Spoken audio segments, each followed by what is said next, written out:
Company accounts में for future के बाद, फॉर फ्यूचर ऑलरेडी हम लोग पढ़ चुके हैं। अब हम लोग री इशू ऑफ शेयर पढ़ेंगे, यानी जब्त किए अंशों का पुनः निर्गमन।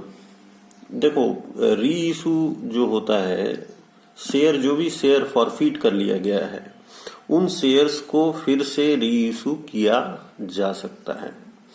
ठीक है। जो भी डिफॉल्टर लोग होते हैं जो पैसा नहीं देते हैं शेयर, सबसे पहले तो कंपनी उन अंशों को उन लोगों से जब्त कर लेती है और उसके बाद उसको अपने पास नहीं रखती है, बल्कि उसे फिर से री इशू करने की परंपरा है। तो जब्त किए जो अंश होते हैं वो सममूल्य पर, कहने का मतलब है पार में, प्रीमियम पर या कटौती पर जारी किया जा सकता है। री इशू पार में, प्रीमियम और कटौती पर, तीनों में, डिस्काउंट में भी जारी किया जा सकता है। ठीक है। लेकिन एक चीज का ध्यान रखेंगे हम लोग, जब भी कटौती पर री इशू होगा तब हम लोग ये देखेंगे कि पुनः निर्गमन पर कटौती की राशि जो है, री इशू के समय जो डिस्काउंट का जितना अमाउंट हम लोग डिस्काउंट दे रहे हैं उस राशि से अधिक नहीं होनी चाहिए जो पहले अंशधारी से प्राप्त हुई है। ठीक है। इस चीज को हम लोग बाद में डिस्कस करेंगे, ये काफी इंपॉर्टेंट एक टॉपिक है। हम लोग पहले डिस्कस कर लेते हैं कि री इशू का क्या जर्नल एंट्री होता है।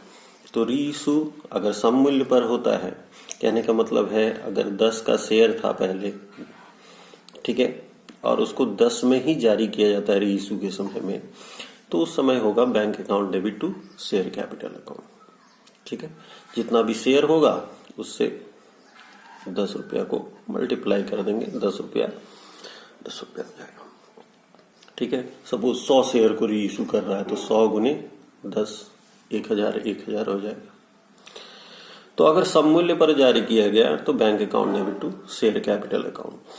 प्रीमियम पर अगर जारी किया गया तो उस समय जो जर्नल एंट्री होगा, bank account debit to share capital account to security premium account, ये चीज एक ऐड हो जाएगा। अगर 10 का शेयर को हम लोग 12 में री इशू करते हैं तो ठीक है, तो 12 रुपया, शेयर कैपिटल में 10 रुपया और प्रीमियम में 2 रुपया। और जितना भी शेयर होगा, मान लो 100 शेयर है तो 100 के हिसाब से हम उसको कैलकुलेट कर लेंगे। तो प्रीमियम पे जारी करने के समय हम लोग इस तरह से जर्नल एंट्री करते हैं। वहीं पर अगर हम लोग कटौती पर यानी डिस्काउंट पर अगर हम लोग जारी कर रहे हैं शेयर्स को री इशू के समय में, तो bank account debit forfeited shares account debit to share capital account. अगर 10 का शेयर को हम लोग 8 रुपया में री इशू कर रहे हैं तो बैंक अकाउंट डेबिट कितना रिसीव करेंगे हम लोग, 8 में री इशू कर रहे हैं तो 8 रुपया रिसीव करेंगे। फॉरफिटेड शेयर्स, यहाँ पे हम लोग लॉस को दिखाते हैं री इशू के समय, जितना नुकसान हो गया हमको। अगर 10 का शेयर को हम लोग 8 में री इशू करेंगे तो हमको कितना का नुकसान हो रहा है, 2 रुपया का नुकसान हो रहा है। तो उस 2 रुपया को हम लोग यहाँ पे दिखाएंगे टू शेयर कैपिटल अकाउंट 10 रुपया। ठीक है। तो कटौती पर अगर जारी होता है, री इशू के समय हम लोग जारी करते हैं शेयर्स को, तो bank account debit forfeited shares में क्या दिखाएंगे हम लोग, तो लॉस को दिखाएंगे री इशू के समय में जितना नुकसान हो रहा है। ठीक है। 10 का शेयर 8 में, 7 में, ठीक है, हम लोग जितना का लॉस हो रहा है उसको यहाँ पे हम लोग दिखाएंगे और टू शेयर कैपिटल कर देंगे। लेकिन अभी हम लोग डिस्कस किए थे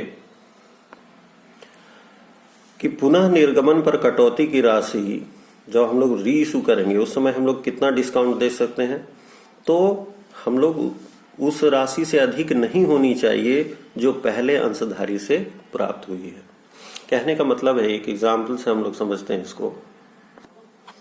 सपोज एक कंपनी 100 शेयर को फॉरफिट करता है, ठीक है, जब्त कर लेता है, जिसको इशू किया गया था 10 रुपया में, 3 रुपया एप्लीकेशन में, 4 रुपया अलॉटमेंट में और 3 रुपया फर्स्ट एंड फाइनल कॉल में। तो कुल रुपया कितना हो गया, कुल रकम हो गया 10 रुपया। अब इसको फॉरफिट क्यों किए थे 100 शेयर को, वो एप्लीकेशन का पैसा दिया था लेकिन अलॉटमेंट और कॉल का पैसा नहीं दिया था। एज ए रिजल्ट हम इस शेयर को फॉरफिट कर लिए, 100 शेयर को।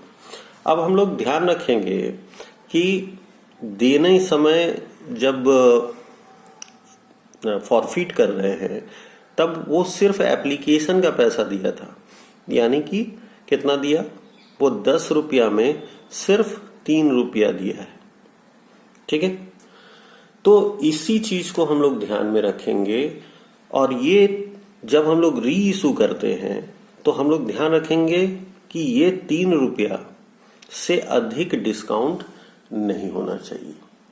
ठीक है, जितना हमने प्राप्त किया है फॉरफीचर के समय, जिस शेयर को हम फॉरफिट कर रहे हैं उस शेयर में हमको जितना राशि मिला है, यहाँ पे कितना मिला था, 3 रुपया, तो री इशू के समय हम लोग जो मैक्सिमम डिस्काउंट दे सकते हैं वो 3 रुपया ही दे सकते हैं, उससे ज्यादा नहीं दे सकते हैं। इस बात को हमेशा ध्यान रखेंगे। इसको हम लोग आगे क्वेश्चन में भी डिस्कस करेंगे और इसको समझेंगे हम लोग। अभी के लिए इतना ही रखो। अंत में एक और एंट्री होता है जिसको हम लोग जिसको इसलिए करते हैं हम लोग ताकि जो फॉरफीचर का जो प्रॉफिट होता है कंपनी का उसको कैपिटल रिजर्व में ट्रांसफर कर दे। देखो, शेयर में जो भी प्रॉफिट होता है फॉरफीचर में जब्त करने से कंपनी को जो भी लाभ होता है वो एक तरह का पूंजीगत लाभ है, कैपिटल प्रॉफिट है। और चूंकि वो कैपिटल प्रॉफिट है, पूंजीगत लाभ है, इसलिए उस प्रॉफिट को लास्ट एंट्री करके हम लोग ट्रांसफर कर देते हैं कैपिटल रिजर्व में। और उसके लिए एंट्री क्या होता है, शेयर फॉरफीचर अकाउंट डेबिट या शेयर फॉरफिटेड अकाउंट डेबिट या फॉरफिटेड शेयर्स अकाउंट डेबिट, जो भी लिखते हो तुम, टू कैपिटल रिजर्व अकाउंट। ठीक है, तो इस चीज को हम लोग फिर से क्वेश्चन के माध्यम से समझेंगे तो बहुत अच्छा से हमको क्लियर भी हो जाएगा, तुम लोगों को क्लियर हो जाएगा। चलो, एक क्वेश्चन है तुम्हारे पास, क्वेश्चन नंबर 12 कहता है भारत लिमिटेड फॉरफिटेड 200 शेयर्स। ये कितना फॉरफिट किया, कितना जब्त किया शेयर, 200 शेयर, जिसको इशू किया गया था 10 रुपया में। Fully called up, fully called up कहने का मतलब है पूरा के पूरा 10 रुपया उस शेयर होल्डर से मांगा गया। हेल्ड बाय नवीन, ये 200 शेयर रखा कौन था, Naveen. For non payment of allotment money of ₹3, allotment का पैसा वो नहीं दिया और फर्स्ट कॉल का 4 रुपया वो पैसा नहीं दिया। ठीक है, एज ए रिजल्ट उसका शेयर को फॉरफिट कर लिया गया। He paid the application money of ₹3 पर शेयर, वो एप्लीकेशन का सिर्फ पैसा दिया था और वो कितना रकम था, 3 रुपया। दीज शेयर्स वर री इशूड टू अमित फॉर ₹8 पर शेयर। आओ इस क्वेश्चन को देखते हैं। बोलता है give journal entries for forfeiture and re issue of share. तो ये है वो क्वेश्चन। हम लोग क्या किए हैं, फॉरफिट कर रहे हैं कितना शेयर को, 200 शेयर को फॉरफिट कर रहे हैं और वो एप्लीकेशन मनी दिया 3 रुपया और अलॉटमेंट और कॉल का पैसा नहीं दिया। एज अ रिजल्ट उसका शेयर को हम लोग फॉरफिट कर लिए थे। और इस शेयर्स को देखो री इशू कितना में किया गया है, 8 रुपया में। ये री इशू 8 रुपया में किया गया है, इसका मतलब इसे कटौती पर जारी किया गया है। कहने का मतलब है डिस्काउंट में री इशू किया गया है। और इसका देखो री इशू के समय डिस्काउंट कितना दिया, 10 रुपया का शेयर को 8 रुपया में री इशू किया। कहने का मतलब री इशू के समय कितना डिस्काउंट दिया, वो 2 रुपया। देखो ये 2 रुपया है और हम लोगों को इस 200 शेयर पे मिला कितना था, तो 3 रुपया। तो हम लोग मैक्सिमम री इशू में अगर मैक्सिमम डिस्काउंट दे सकते तो कितना दे सकते, ये 3 रुपया। मतलब री इशू 7 में भी होता तो चलता, लेकिन 6 में नहीं हो सकता था, 5 में नहीं हो सकता था। क्यों?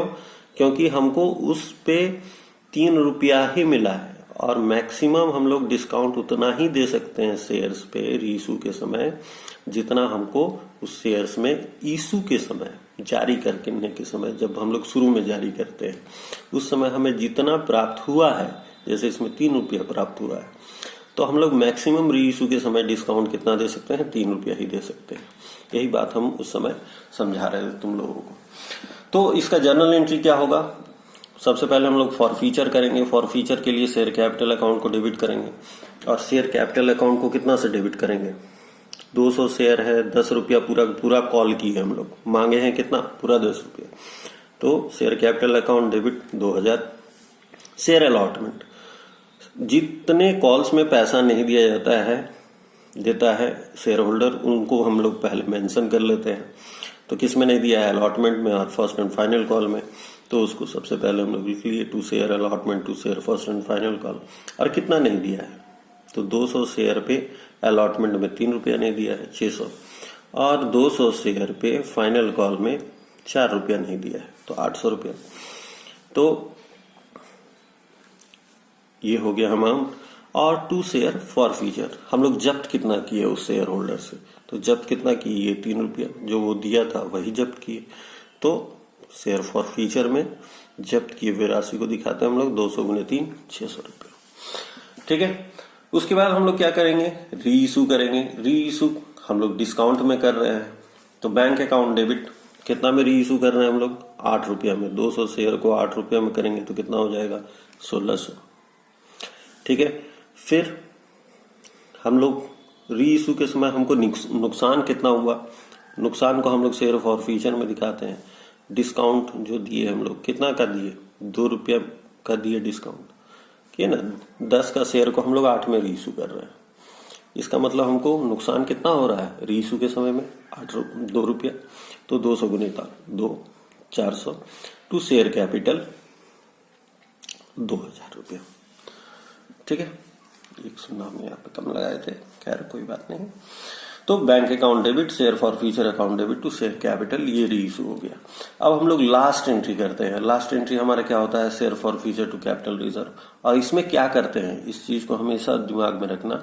इसमें हम लोग ये री फॉर फ्यूचर में जो हम लोग को फायदा हुआ उसको यहाँ ट्रांसफर करते हैं।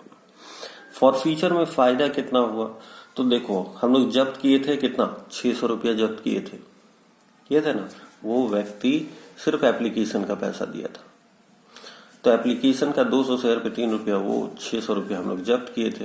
री इशू के समय हम लोग नुकसान कितना हुआ? 400 रुपया। 200 शेयर पे हम लोग 200 शेयर को 8 रुपया में री इशू किए, तो 2 रुपया करके हम लोग को नुकसान हो गया पर शेयर के हिसाब से। तो नुकसान हो गया हमको 400। फायदा कितना हुआ था? 600। नुकसान कितना हुआ? 400।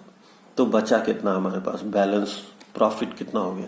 तो प्रॉफिट हो गया 600 माइनस 400, 200। और यही जो हमको शेयर फॉर फ्यूचर में जो लाभ हो रहा है उसको हम लोग अभी हम बताए कि ये पूंजीगत लाभ है, इसलिए इसको कैपिटल रिजर्व में हम लोग ट्रांसफर कर देते हैं। तो 600 माइनस 400, 200 शेयर को 200 रुपये को हम लोग कैपिटल रिजर्व में ट्रांसफर कर देंगे। ठीक है। तो ये क्वेश्चन रहा। उम्मीद करते हैं तुम लोगों को ये समझ में आया होगा ये क्वेश्चन, और री इशू ऑफ शेयर समझ में आया होगा। और अगर कोई प्रॉब्लम होगा तो तुम लोग पूछ सकते हो। चलो।